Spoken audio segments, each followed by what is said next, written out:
I don't know if it's a South American thing or what it is, but I was traveling last week, seeing the sights in South America, and I don't know what it is. And I hope this has not become a thing in the United States. But do we not all agree when an airplane lands and you pull into the gate and it goes ding, and the little flight, the fastest seatbelt sign comes off, and people stand up. A lot of people will stand up. Even if they're in the far back, they'll stand up. Okay. You're not going anywhere for 10 minutes. At least. But that triggers me. What I noticed on every flight that I took, and I think there were 4 that involved predominantly South Americans. I'm sorry, I'm picking on you. I am, because it was a trend. The flight, the fastest seatbelt sign would come off, and people from the back would jet down the aisle. Ooh. There was no order. Everybody knows that we go row by row. Everybody knows, but no, not. It was just a complete free for all. Now the aisle's only so big, the door's only so big. Everyone is eventually going to get off the plane, but the most orderly way to do it, and I thought it was a human standard, not a regional standard, but a human standard, that we start with row 1 and we end in the back. And sometimes they would have people going off of both sides, like. A couple of places I went, they would board and deboard from the back and the front of the plane. So at that point, we'd start at the back and start at the front. But if you're in row 10, you don't somehow get off before row 1. That's just not how this works. Right. And it has nothing to do with first class or anything, because these flights I'm thinking of didn't have that. It was just one thing. But, I mean, I would stand up, and I was in row, 8, and the guy from row 27 is already trying to barrel people down to get out of the plane, and the door's not even open yet. What are we doing, guys? What are we doing? Do we not understand there's a world standard? We need the United Nations, because... I think we do. I mean, these are the kind of things that we need to really be discussing. Were you in a window seat or an aisle seat? I was in a window seat. Okay. But that had nothing to do with it. It was really more like, wait, and then like people will just barrel, like I literally had to at some point just stick my non-ass out in the aisle to get off, because if I didn't like budge in, that no one's going to let me off the airplane. You should have tripped them. That's crazy. But what are we doing, guys? We live in a society. The other thing that drives me crazy, and I realize some airports are small and it's unavoidable, but if you're in row, or if you're in group 7, you're not getting, there is no possible way that you are boarding before groups 1 through 6. They won't let you. Now, hold on now. What do you mean? If you just sashay up there sometimes, you can just, yeah. No. That has never in the history of boarding passes worked. Yeah, it has. If you have the higher one and I'm with you, I'm like your +1, like at the club. Okay, but they let me on. But that's different. That's different. I mean, if you're in group 7 and you're by yourself, you're not getting on before the platinum 1K million miler, I get to fly the plane status guy. You're just not. You're not. Because the computer half the time won't even, because sometimes you'll get somebody who maybe doesn't speak the language very well, whatever, and they don't understand, so they'll go up and they'll go, and then they'll go, no, you got to go in the back because there's a process here or whatever.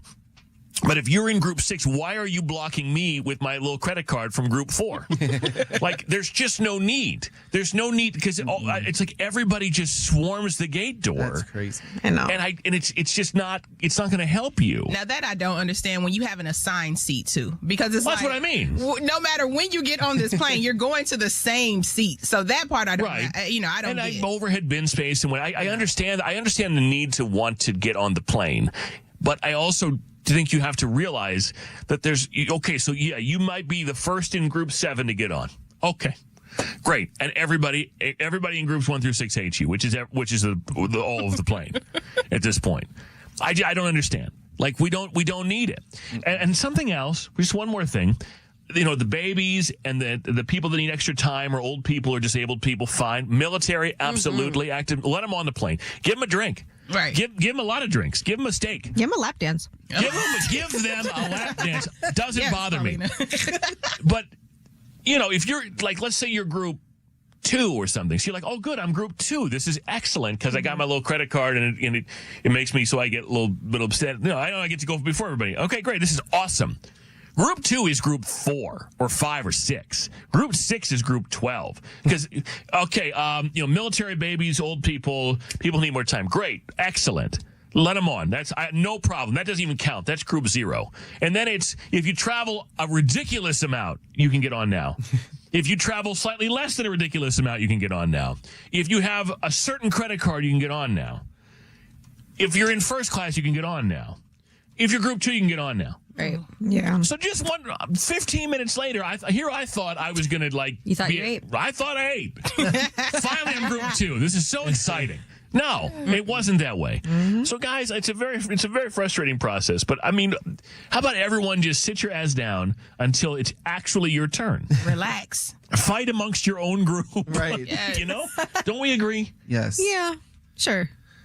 Why? No. I got a baby. I want to be on there first. Oh, we be out. I just said that. No, Baby, I know. go ahead. The one time they didn't let us. I still don't understand what went wrong Wait, there. why? I don't know. They were like, oh. Well, you have to have the baby with you.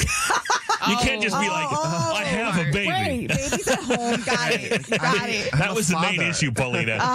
You had the baby has to be present. That was the point of the deal. All right, lesson learned. I tried that every time. Ma'am, you don't have a husband or a baby. Go sit down. Well, and you know, I've already gone on this rampage before, but I have a friend who flies for an airline that used to have open seating policy, and they used to let people in wheelchairs on first. And he said to me, then they changed that policy, but he said to me, I'm a healer. And I said, what do you mean you're a healer? He goes, you should see the number of people who require a wheelchair at the takeoff location. And then when we land in Vegas, miraculously, 3/4 of those people can walk no problem because they already got their window seat in the first 5 rows or their exit seat or whatever, and they don't have any issue getting off the plane. But they miraculously between Toledo and Vegas, they healed themselves. And you should be ashamed of yourself if you do something like that. Good luck with that karma. You're not going You to be should able to be walk ashamed later. of yourself if you do something like that. There's Like a special seat for you. Yeah. unfortunately, people Hell. need that because they need the time and they cannot walk or they cannot move easily. And sadly, they would probably wish they could be, getting on the plane later and they wouldn't care. So don't abuse it. But yeah, no, it's a real thing.